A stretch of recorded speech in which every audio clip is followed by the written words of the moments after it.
చేయాలని హామీలు ఇచ్చినమా, పైసలు వంచినమా, ప్రచారం చేసినమా, జనాలతోని ఓట్లు గుద్దిపిచ్చినమా, అవతల పడ్డమా అన్నట్టే ఉందట కొత్త కాంగ్రెస్ సర్కార్ పాలన.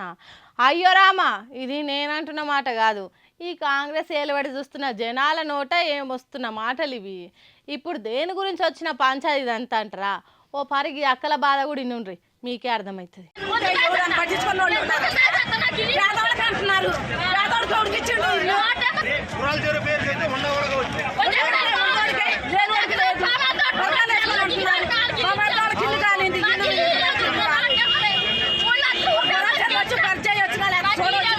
అవ్వవ్వవ్వవ్వ కుత్కెళ్ళి కూలవడంగా మొత్తుకుంటారు కదా అక్కలు.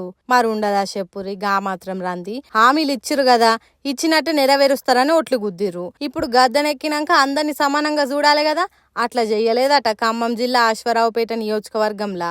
అయితే ఆడ పూర్తయిన ఒక ఇందిరమ్మ ఇల్లు ఓపెనింగ్ చేసేటందుకు మంత్రి పొంగులేటి శ్రీనివాసరెడ్డి పోయిండట.